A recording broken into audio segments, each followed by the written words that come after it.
The junior midterm is made up of 3 parts. The easiest part of the midterm is the vocabulary section. This section is made up of questions about the 4 vocabulary lists we've looked at so far. Yes, all of the words will be there. The second section is the concepts section. In this section, you are asked to identify all of the major concepts we've looked at throughout the year and explain their significance to the texts. This includes artistic styles and genres like satire, Gothic, and Romantic. It includes constructs such as Kohlberg's theory and Campbell's Hero with 1,000 Faces. It includes the 3 Chinese religious philosophies, and it includes the major themes such as fulfillment, suffering, and others.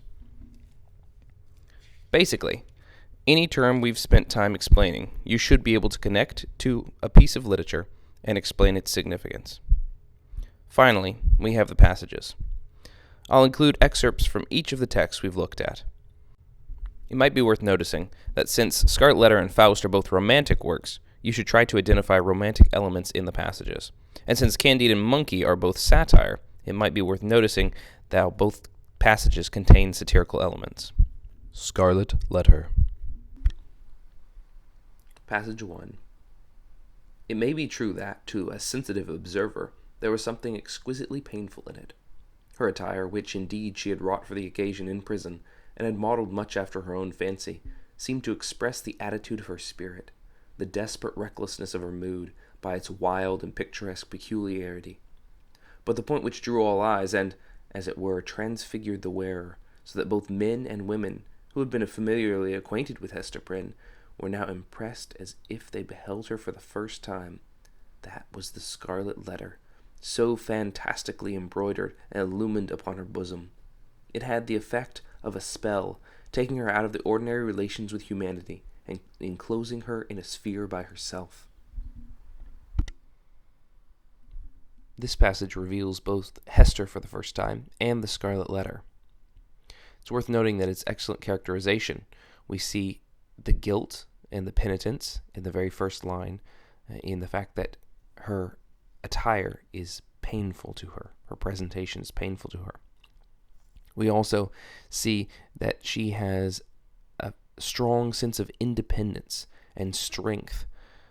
The way that she is standing up to the crowd, the desperate recklessness of her mood, the attitude of her spirit expressed in her clothes, the fact that she is defying them as she is at the same time being abused by all of them. At the end, we see how the Scarlet Letter sets her apart. The very last line there says, it takes her out of the ordinary relationships with humanity and encloses her in a sphere by herself. We see isolation there. Definitely romantic characteristics. She is alone, she's an individual misunderstood by the world, and yet she's standing strong and defying all of that. Passage 2. In all the 7 bygone years, Hester Prynne had never before been false to the symbol on her bosom. It may be that it was a talisman of a stern and severe, but yet guardian spirit, who now forsook her, as recognizing that in spite of his strict watch over her heart, some new evil had crept into it, or some old one had never been expelled. As for little Pearl, the earnestness soon passed out of her face. In this passage, we see that Hester Prynne has chosen to lie about the Scarlet Letter, something that she's never done before, something that turns her public exposure to guilt away from her. Previously, she has always recognized it and been exposed to its guilt, but now she's trying to hide its meaning from Pearl. And in so doing, she's somewhat losing the freedom that she's gained from exposure. Public humiliation hasn't been a bad thing for Hester. It's protected her and helped her not to become Dimmesdale.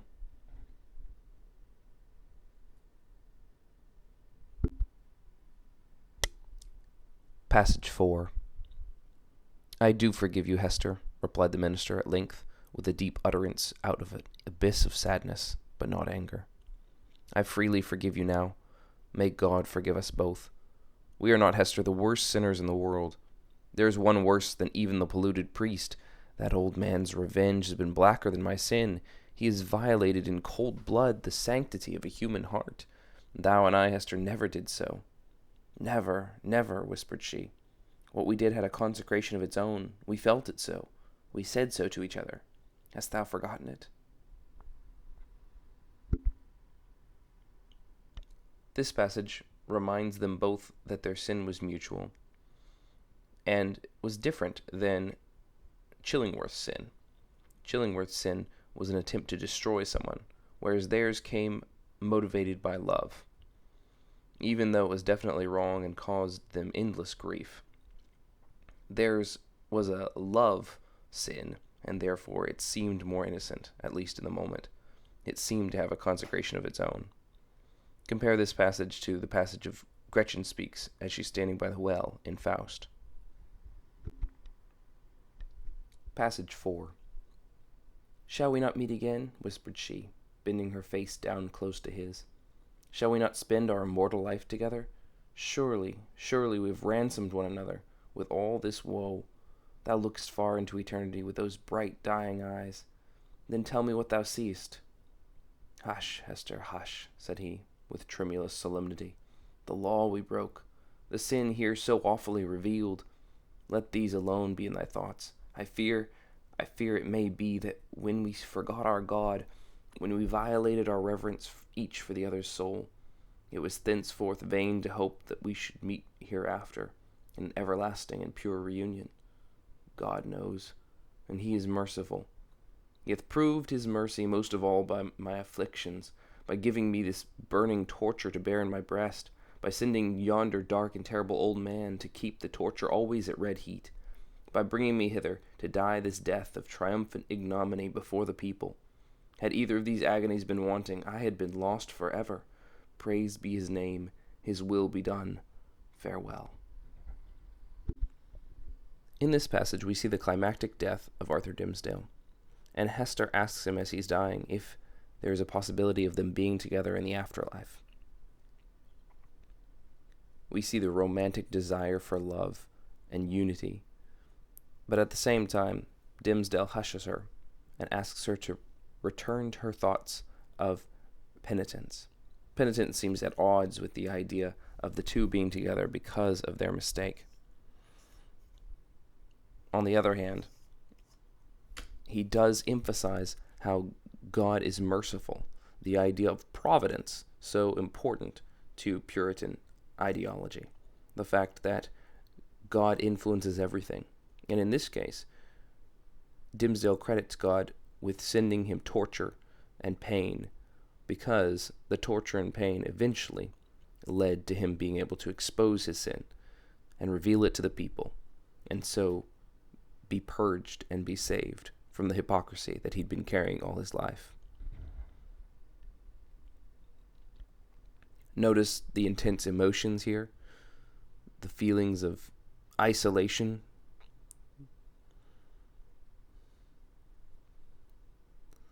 the desire for love, the reveling in the pain, and of course, the key themes of guilt and repentance, hidden sin and revelation. For more Scarlet Letter passage review, look at the Reading Passages YouTube video. Faust.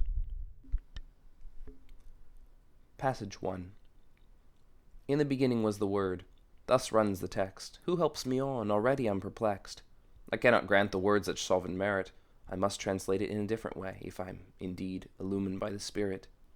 In the beginning was the sense. But stay, reflect on this first sentence well and truly, lest the light pen be hurrying unduly. Is sense in fact all action's spur and source? It should read, in the beginning was the force. Yet as I write it down, some warning sense alerts me that it too will give offense. The Spirit speaks, and lo, the way is freed. I calmly write, in the beginning was the deed.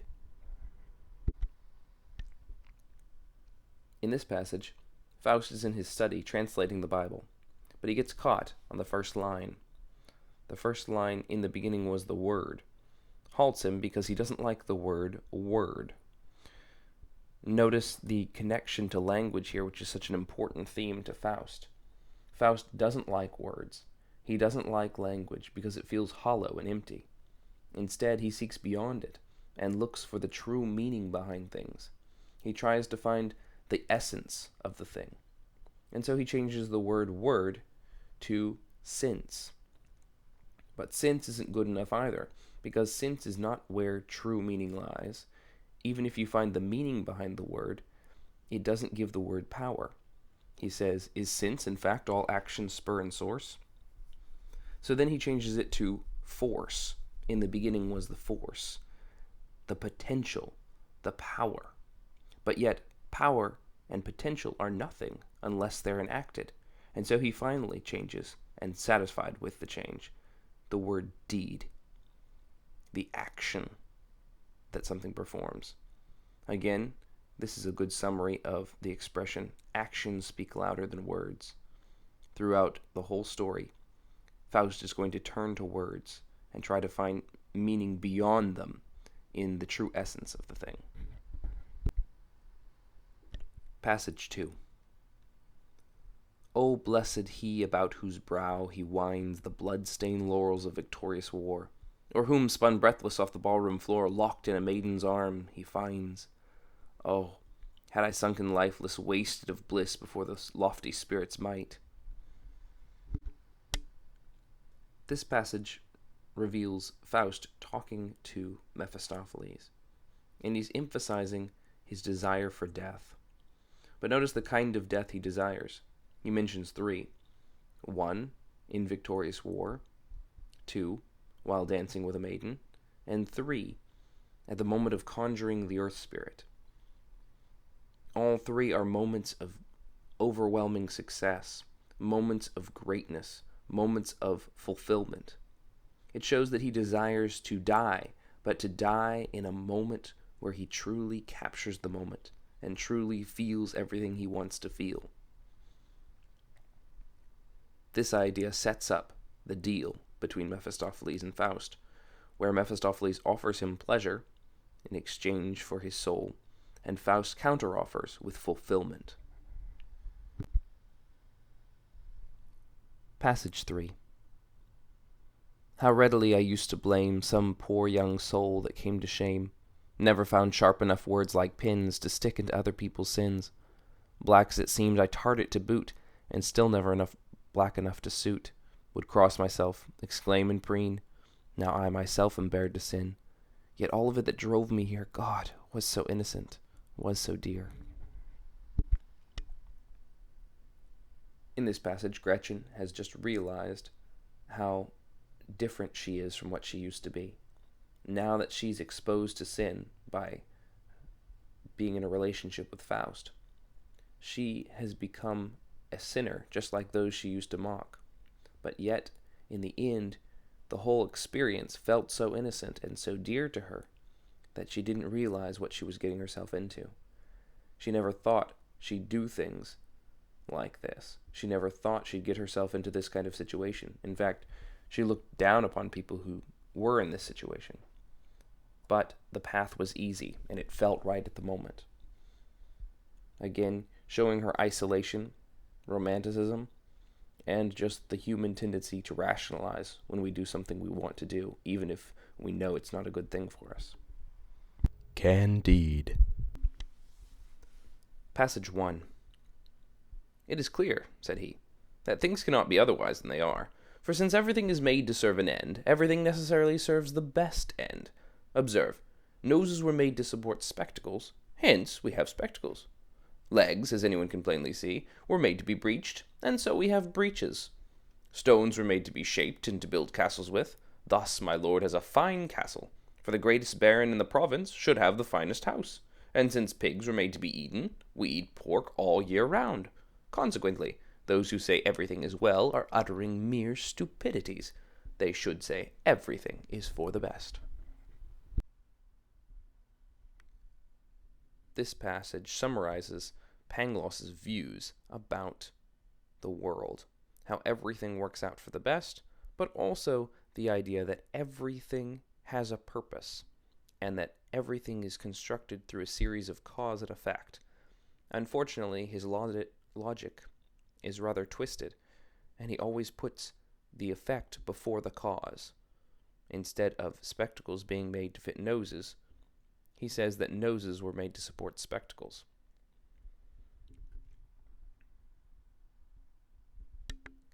This view is a parody of some famous philosophies of optimism in Voltaire's day. And also, it's going to not serve Candide very well as he goes out and experiences the suffering in the world. Passage 2. Candide, stunned, stupefied, despairing, bleeding, trembling, said to himself, "If this is the best of all possible worlds, what are the others like? The flogging is not so bad. I was flogged by the Bulgars. But, oh, my dear Pangloss, greatest of philosophers, was it necessary for me to watch you being hanged for no reason that I can see? Oh, my dear Anabaptist, best of men, was it necessary that you should be drowned in the port? Oh, Miss Cunegonde, pearl of young ladies, was it necessary that you should have your belly slit open?" This passage is just after Candide loses Pangloss. We see that for the first time he's beginning to actually doubt the idea of optimism, the idea that this is the best of all possible worlds. It may be the best of all possible worlds, but it certainly isn't a good one, where everything goes wrong and every one of Candide's friends is horribly killed. We might also note that this institutes the motif of characters dying and coming back, as both Pangloss and Cunegonde are not really dead, but will come back and perhaps die a few more times.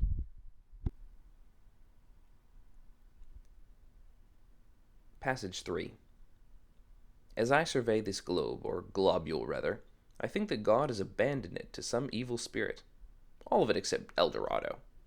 I have scarcely seen one town that did not wish to destroy its neighboring town, no family that did not wish to exterminate some other family. Everywhere the weak loathe the powerful, before whom they cringe, and the powerful treat them like brute cattle, to be sold for their meat and fleece. 1,000,000 regimented assassins roam Europe from one end to the other, plying the trades of murder and robbery in an organized way for a living, because there is no more honest form of work for them.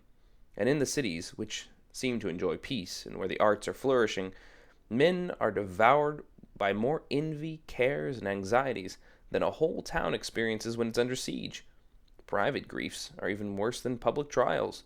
In a word, I have seen so much and suffered so much that I am a Medici. This passage is the character Martin giving his philosophy of pessimism, which is in stark contrast to Pangloss's philosophy of optimism. We see that he sees only the evil throughout the world, that everywhere everyone is in pain, everywhere everyone is hurting each other, and everything seems to be in a dire situation. Therefore, he believes that the world can't be good. It must be full of evil, or controlled by evil.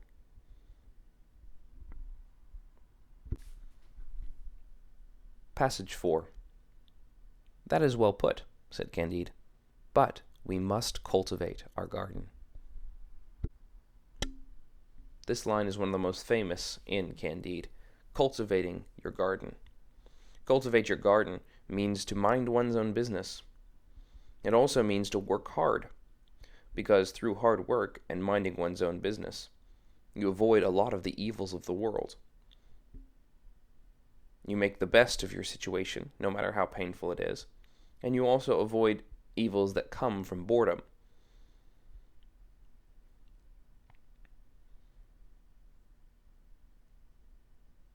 Ultimately, Voltaire doesn't have a solution to suffering. He doesn't have an answer for why it exists, but he does say you can make the best of it by doing the best you can with what you've got. For more on Candide and the elements of satire, watch the video, Candide, An Introduction to Satire. Monkey. Passage 1. Priests of great learning and piety were collected from all over China, and asked to sit in solemn congregation, and select from among their number one whose outstanding holiness fitted him to take charge of the ceremonies. The choice fell upon the priest Xuanzang, who was brought before the emperor, and presented by the minister Xiao Yu and the rest, who said, "We have carried out the august commands, and this holy man on whom the choice has fallen. He is called Xuanzang." After reflecting a while, the emperor said, "The choice is a good one. I have heard of this priest, and it is certain that he is a man of high virtue and powers of concentration."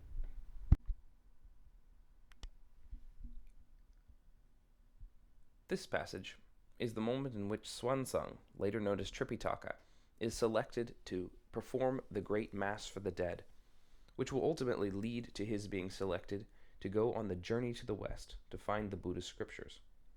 Here, it's emphasized his character. All of the best priests in China, the priests of great learning and piety, are collected together and then pick one of themselves to be the one to take charge of the ceremony. They pick the one whose outstanding holiness fitted him. So, of all the best priests in China, Xuanzang is the very best priest. Not only that, but he has the recommendation of the emperor, who decides that he's a good choice and that he is a man of high virtue and powers of concentration. Therefore, he's set apart.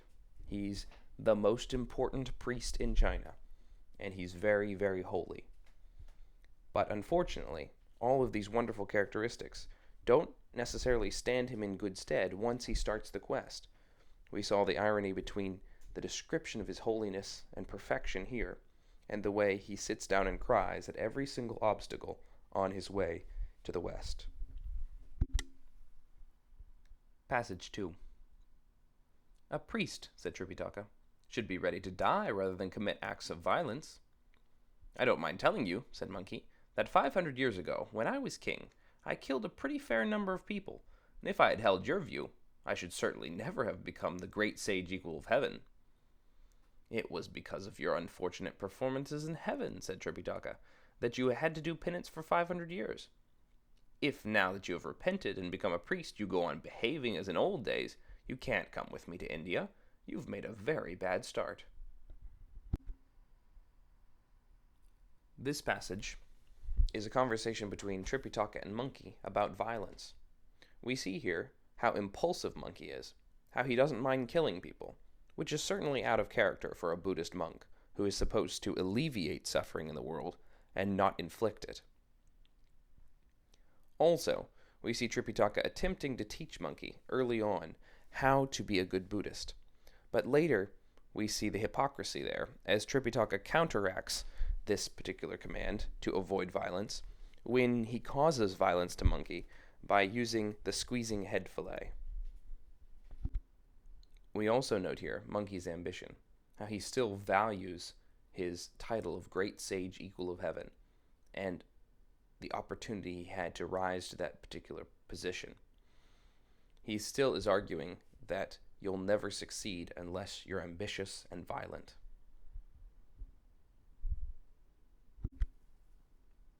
Passage 3. "Did you bring this coat and cap with you from the East?" he asked. "I used to wear them when I was young," replied Tripitaka, saying the first thing that came into his head. "Anyone who wears this cap can recite scriptures without having to learn them. Anyone who wears this coat can perform ceremonies without having practiced them." "Dear master," said Monkey, "let me put them on." "By all means," said Tripitaka. Monkey put on the coat and cap, and Tripitaka, pretending to be eating the dried provisions, silently mumbled the spell. "My head is hurting," screamed Monkey. Tripitaka went on reciting, and Monkey rolled over on the ground, frantically trying to break the metal fillet of the cap. This passage is the moment in which Tripitaka tricks Monkey into putting on the fillet, which keeps him in check throughout the rest of the book. Tripitaka uses his magic spell to squeeze Monkey's head whenever it's necessary to control him. Unfortunately, this passage also reveals Tripitaka violating both of the lessons he's already taught Monkey. One, that a priest should never perform acts of violence, and two, that a priest must always be careful to tell the truth. He lies to Monkey about where he got the cap and the cape, and he causes Monkey great pain, throwing his moral decisions into question. Passage 4. Tripitaka came one step forward, pressing the palms of his hands together, and said, "Your Majesty, to how many things does man, born into the world, owe gratitude?" "To 4 things," said the prince. "To what 4 things?" "He is grateful," said the prince, "to heaven and earth for covering and supporting him, to the sun and moon for shining upon him, to the king for lending him water and earth, and to his father and mother for rearing him." Tripitaka laughed. "To the other 3 he owes gratitude indeed," he said. "But what need has he of a father or mother to rear him?" "That's all very well for you," said the prince, "who are a shaven-headed, disloyal, food-catching wanderer. But if a man had no father or mother, how could he come into the world?" This passage is a good example of all 3 religious philosophies of China. Tripitaka questions the prince, making him go through something of a catechism. It's apparent that the prince already knows the answer to the question, and that he's memorized it. This shows his good education, which is probably a good Confucius education. Also, his answer is that he is grateful to heaven and earth, and to the sun and moon, both that have to do with the natural cycles and the flows of things, which has to do with Taoism.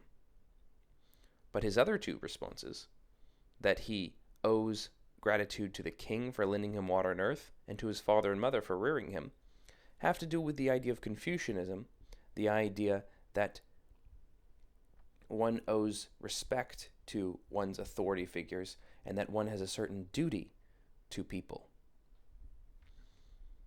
This is in contrast to Tripitaka, who laughs at him and says, "You don't owe respect to your parents." And the prince responds, "That's all very well for you, who are a shaven-headed, disloyal, food-catching wanderer."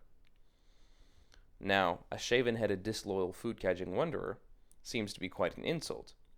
But looking at it, we see that it's really a description of a Buddhist. The Buddhists shaved their heads to become monks. They begged for food and wandered around the countryside. But most importantly, the prince considers Buddhists disloyal. This comes from the Buddhist idea of detachment, the idea that suffering comes from desire, and therefore by detaching oneself from the world, one can avoid suffering. That detachment is also a detachment to family. So the prince sees his Buddhist tendencies as being disloyal to his family, and that's why he is questioning the gratitude towards parents. Incidentally, Tripitaka is not disloyal to his family, but he is questioning the prince on this point in order to test the prince's own loyalty, to see whether or not the prince will avenge his father, who he doesn't yet know has been murdered. Passage 5. Monkey, because you made trouble in heaven, it was found necessary to imprison you under the mountain of the 5 elements. But fortunately, when the time of your retribution was ended, you turned your heart to the great faith, and your endeavor to the scourging of evil and the promotion of good. Upon your recent journey you distinguished yourself by the subjugation of monsters and demons, and have done first and last so well that I hereby promote you to be the Buddha victorious in strife.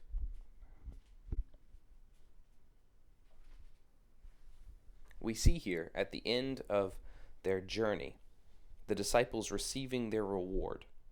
Monkey becomes a Buddha, which means he achieves enlightenment, the highest goal of Buddhism. Unfortunately, he achieves it almost as a technicality by beating up as many people as possible. He doesn't do great Buddhist things. He causes violence. However, it's violence in the right direction, and it serves a certain cause, so they forgive him for it and go ahead and make him a Buddha. But it's pretty ironic that he doesn't ever really seem to become a good Buddhist, or a good Taoist, or good at anything except for serving his own ends and beating people up. And yet, he still achieves Buddha status. It's funny, his Buddhist name is Buddha Victorious in Strife, which has all the makings of a violent Buddha. It's also interesting that Pigsy is given the opportunity to continue his gluttony, and Sandy just gets sidelined.